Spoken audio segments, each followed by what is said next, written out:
que é o novo modelo de pedágio, né, foi apresentado aos paranaenses. Eita, nós. Agora, de fato, é um modelo, né? Ainda assim, não é nada documentado, de fato, mas nós tivemos indicativos da palavra do ministro que veio ao Paraná na última quarta-feira.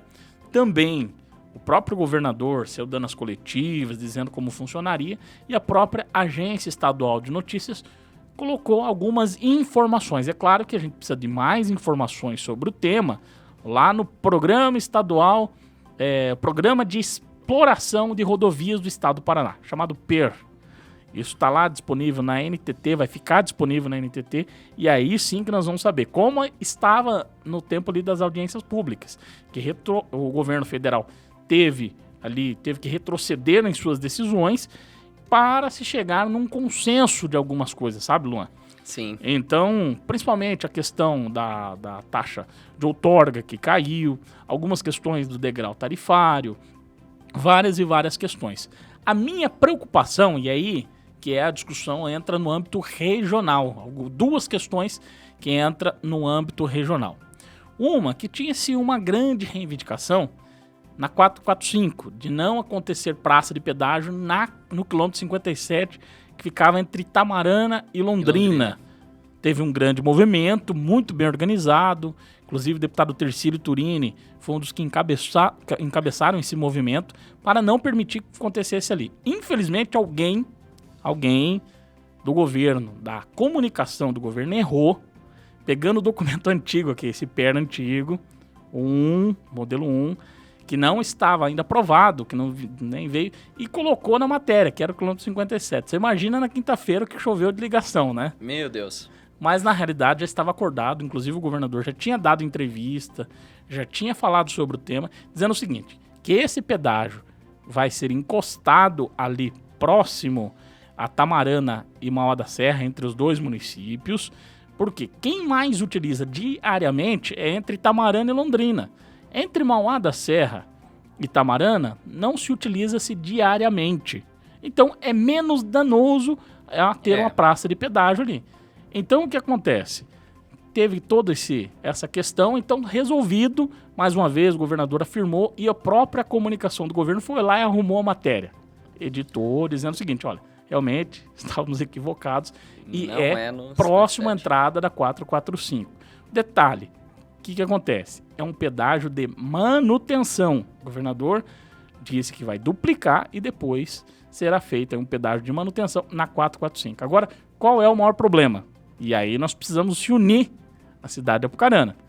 Acho e vejo que nós precisamos chegar, principalmente na Secretaria de Infraestrutura e Logística, conversar, dialogar e procurar os técnicos da NTT, porque o pedágio aqui próximo a Apucarana, que vai ficar no quilômetro 160, aliás, 260, vai ficar em torno de 12,92. Deus. Acredito o seguinte, dificilmente a gente escapa desse pedágio, porque é uma rodovia federal.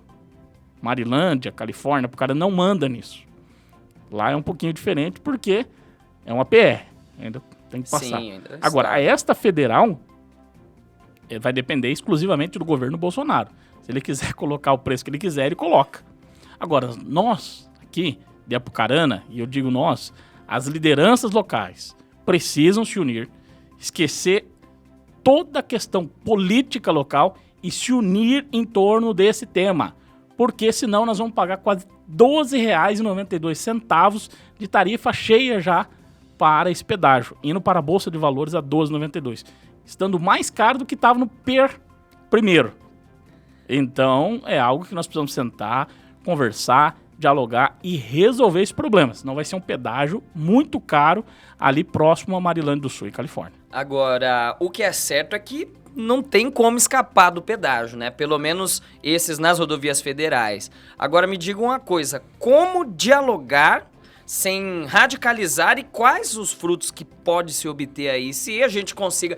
Eu vou ser sincero pra você, eu não acredito que vai existir uma coalizão que todo mundo consiga se unir. Eu vejo boa vontade em muita gente que tá envolvida na causa, mas ano que vem tem eleições. Acredito que esse fato também acaba tumultuando um pouco esse processo, né? Às vezes uma questão mais compreensível, ela se torna incompreensível, porque ano que vem vai estourar a eleição, o bicho vai pegar.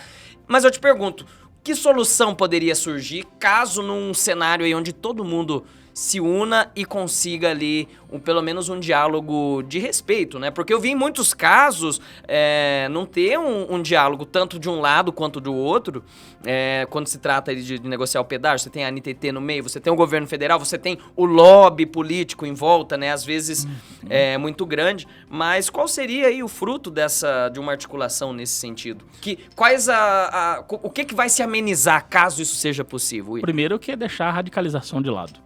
Qualquer radicalização não resolve problema algum. O que se resolve é diálogo. Diálogo se resolve os problemas. Indo lá, olho no olho, levando o problema, porque talvez não perceberam. Pô, R$ 12,92 tá o mesmo preço de algumas outras praças. Então, beleza.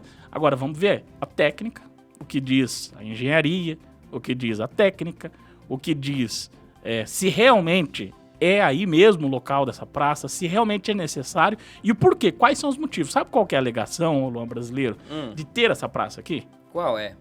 É por conta dos contornos que não foram feitos na cidade de Apucarana. Não, é brincadeira, né? Nós não tivemos o contorno, custou 250 milhões para quem usou esse pedágio e ninguém teve o retorno desse pedágio. Agora, para fazer esse contorno e o contorno de Arapongas, vai ficar um resquício, que estão fazendo de Arapongas, vai ficar um resquício. Colocam-se na conta desse pedágio a R$ 12,92. Então, nós precisamos repensar. Será que é tudo isso? 250 milhões, que é o custo para se fazer o contorno leste de Apucarana, vai ser R$ 12,92 por passagem aí? Então, eu acho que não há razoabilidade nisso. Nós precisamos pensar melhor. E eu já encomendei, inclusive, já pedi uma ação popular sobre esse tema, do contorno de Apucarana, e precisa ser resolvido. As lideranças, nós precisamos conversar. Eu estou aqui muito disposto a querer conversar e procurar um encaminhamento do diálogo. O prefeito, fica aí, tem meu contato, né, os vereadores, precisamos disso, precisamos fazer um movimento na cidade de Apucarana. Marilândia do Sul, Califórnia, o Vale do Ivaí precisa se organizar. Senão, vai passar a boiada do pedágio também aqui na nossa região. Exato. Você sabe que eu gosto muito de história, né? Sabe que você deve conhecer essa história também.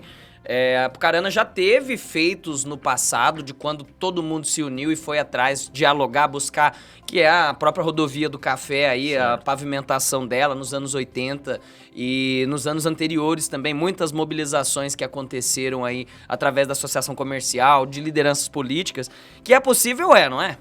Eu acho que tem que se organizar. A sociedade empresarial, política, a sociedade precisa se organizar. Então, assim, a gente até está se estendendo nesse tema, que é muito importante. É os próximos 30 anos da nossa cidade, da nossa região, que está em jogo, Luan Brasileiro. E eu não gostaria de ser, assim, de verdade, nós vamos ser derrotados nessa questão. Então, assim, de verdade, não é só discurso agora. Agora nós precisamos de ação, precisamos dialogar, conversar. E com uma carta de Apucarana, teve audiência pública aqui já, mas precisamos reativar isso, sair dos extremos do radicalismo, não é momento para radicalismo. Se é inevitável o pedágio aqui por ser uma rodovia federal, vamos melhorar. Com certeza. Então eu acho que é isso o ponto que deve ser levado em consideração. Vamos em frente.